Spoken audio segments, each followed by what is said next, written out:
Hello दोस्तों, आज की कहानी है संस्कार। मेरी फाइल कहाँ रख दिया तुमने?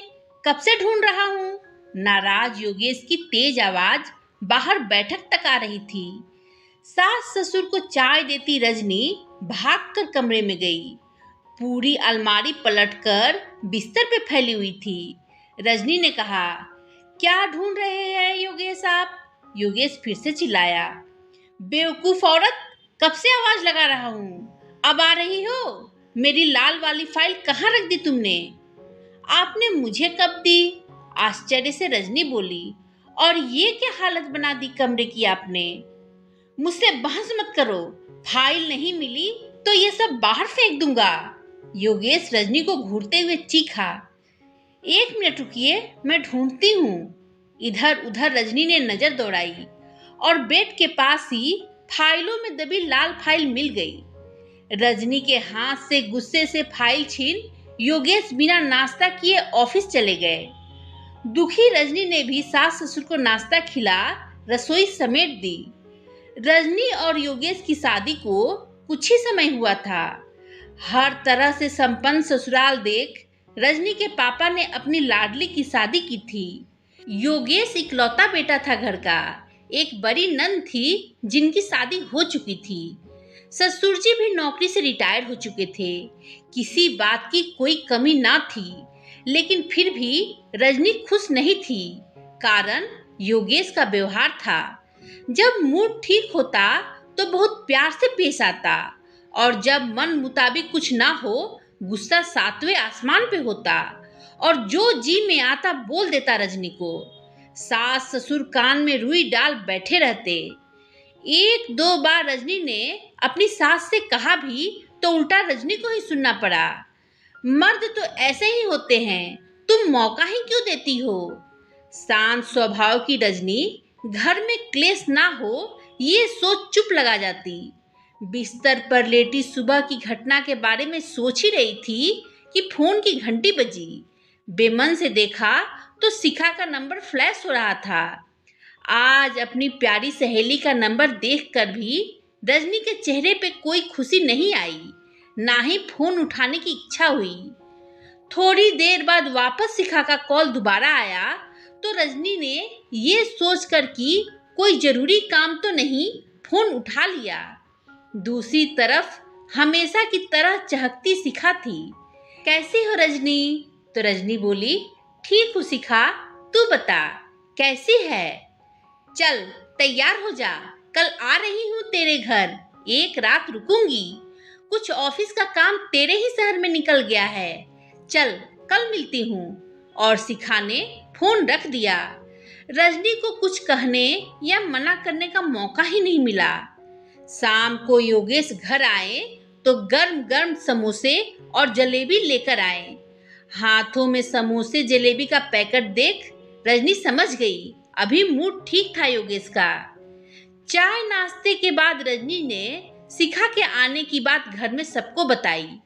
मूड अच्छा था तो योगेश भी रजनी की सहेली की आने की खबर सुन खुश हो गए। अरे ये तो अच्छी बात है, आने दो और तुम भी तैयारी कर लो, आखिर पहली बार कोई आ रहा है तुम्हारे मायके से। योगेश की बात सुन रजनी को थोड़ी तसल्ली हुई और खुशी खुशी अपनी सहेली के आने का इंतजार करने लगी। अगले दिन शिखा आ गई। चुलबुली और बातूनी शिखा पल भर में ही रजनी के सास ससुर से घुल मिल गई। जब योगेश आए तो वो भी बहुत सलीके से मिले शिखा से। रजनी भी खुश थी। रात को खाने की सारी तैयारी रजनी ने कर ली।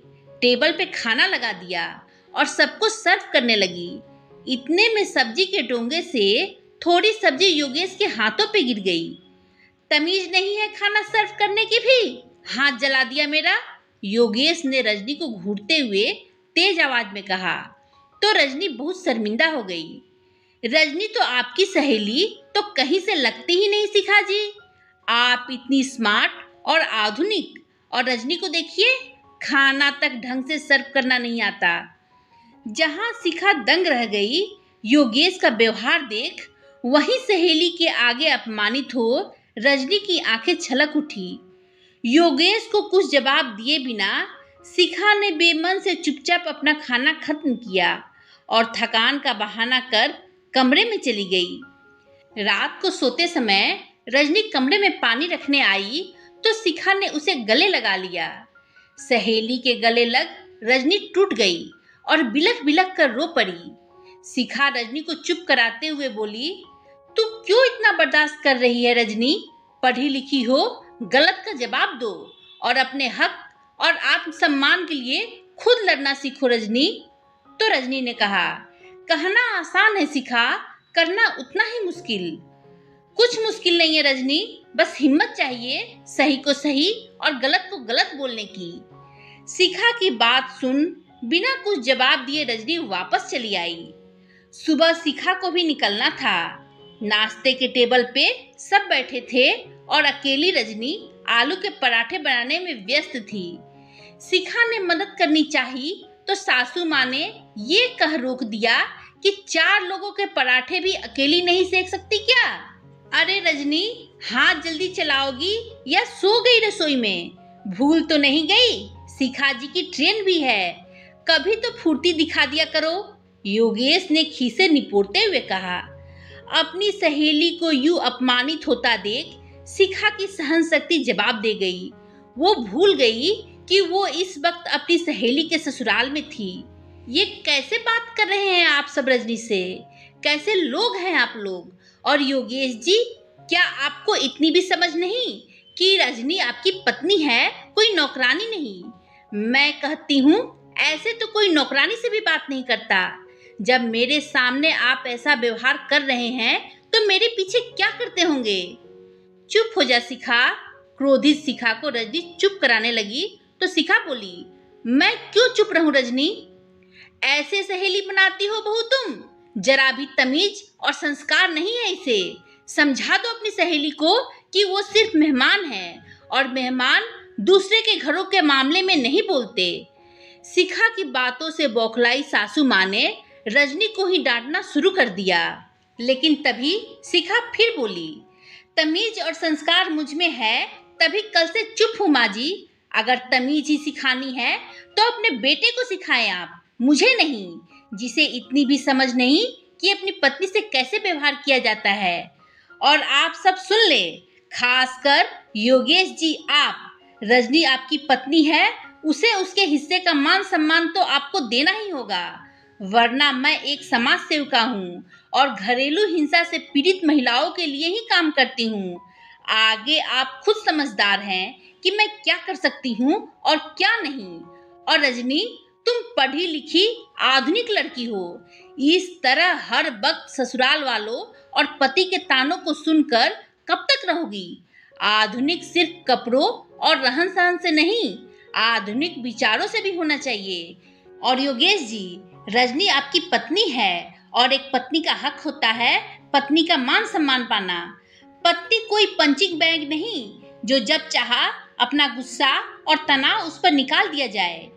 शिखा की बात सुन योगेश बेहद शर्मिंदा हो उठा। अपनी गलती उसे साफ साफ दिखाई दे रही थी। शिखा तो वापस अपने शहर चली गई, लेकिन जाते जाते योगेश को सच्चाई का आईना दिखा गई, साथ ही अपनी सहेली के जीवन को वापस खुशियों से भर गई। दोस्तों, आपको ये कहानी कैसी लगी? कमेंट कर बताएं।